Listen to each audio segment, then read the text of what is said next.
नमस्कार सर, मेरा नाम राजू है। आज मुझसे 2 ऑफिसर ने क्वेश्चन पूछा है व्हाट्सएप करके कि राजू, हमने ये इंश्योरेंस प्रोडक्ट लिया है, क्या इसे कंटिन्यू करना चाहिए या नहीं करना चाहिए। ये प्रोडक्ट इस तरह से है सर कि 30,000 रुपये पर ईयर 5 साल तक दिया तो 1.5 लाख रुपया दिया और आज उसका वैल्यू 1,73,000 रुपया दिखा रहा है। तो इसका ब्याज अगर हम कैलकुलेट करेंगे तो 5.2% का ब्याज आता है। अगर इसी पैसे को एवरेज मिड कैप में पिछले 5 साल में लगाया होता तो 16% का रिटर्न पिछले 5 साल में मिड कैप ने डिलीवर करके एवरेज रिटर्न 16% जनरेट करके दिया है। तो 16% के हिसाब से 30,000 रुपये पर ईयर का वैल्यू पिछले 5 साल में होता है 2,30,000 रुपया। कहाँ 1,73,000 रुपया बना था, कहाँ 2,30,000 रुपया बन रहा था पिछले 5 साल में। अगर म्यूचुअल फंड और इंश्योरेंस के प्रोडक्ट में कंपेयर किया जाए कि ये डिफरेंस क्यों है, दोनों ही मार्केट में पैसा लगाया है पर एक जगह 5.2% और एक जगह 16% का डिफरेंस क्यों है, तो इसका कारण है कि इंश्योरेंस में तरह तरह के चार्जेज होते हैं। जो सबसे बड़ा चार्ज है वो पहला है प्रीमियम एलोकेशन चार्ज, दूसरा है एडमिन चार्ज और तीसरा होता है मोर्टेलिटी चार्ज। इस चार्जेज के वजह से यहाँ पे रिटर्न आपको कम दिखता है। एक चौथा चार्ज और है जिसका मैं जिक्र यहाँ पे नहीं कर रहा हूँ, फंड मैनेजमेंट चार्ज, क्योंकि वो fund management charge mutual fund में भी होता है और इंश्योरेंस यूलिप में भी है, तो उस चार्जेस को मैं हटा रहा हूँ। पर ये 3 charge, premium allocation charge, admin charge और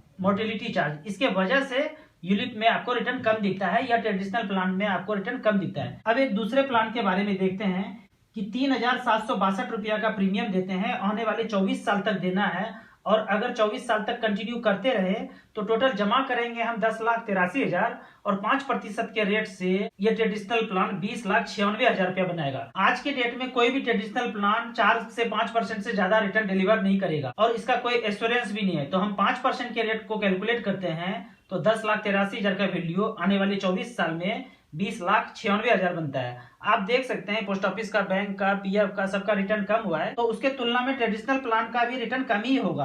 तो 5% मैक्सिमम रिटर्न देता है तो 20,96,000 लगभग 21 लाख रुपया बनता है। अगर इस प्रोडक्ट को 8 साल पैसा आपने दिया है और इस 8 साल में टोटल आपने जमा किया है 3,57,390 रुपया और आज इसको सरेंडर करके पैसा लेते हैं तो 2,34,796 रुपया मिलता है। इस पैसे को सरेंडर करने के बाद इस पैसे को म्यूचुअल फंड में इन्वेस्ट कर देते हैं आने वाले 17 साल तक, और यदि आपका म्यूचुअल फंड पोर्टफोलियो 13% का रिटर्न डिलीवर करे तो ये जो पैसा सरेंडर करके आप ले रहे हैं 2,34,000, इसका वैल्यू 17 साल के बाद बनता है 28,11,000 और 3,762 रुपया यहाँ पे डिसकंटिन्यू करके म्यूचुअल फंड में इन्वेस्ट करते हैं तो उसका वैल्यू 17 साल के बाद बनता है 18,75,000। दोनों को जोड़ते हैं तो 46,86,000 रुपया होता है। कहाँ तो आपको 20 लाख रुपया मिल रहा है ट्रेडिशनल प्लान में कंटिन्यू करते हैं और यदि म्यूचुअल फंड में स्विच करते हैं तो लगभग पैसा आपका डबल बनता है। इसी सब छोटे छोटे कैलकुलेशन की वजह से मेरे पास किसी भी ऑफिसर से डबल पैसा है, क्योंकि मैंने हर चीज को कैलकुलेट किया। पिछले 15 साल 16 साल में जो भी पैसा मैंने इन्वेस्ट किया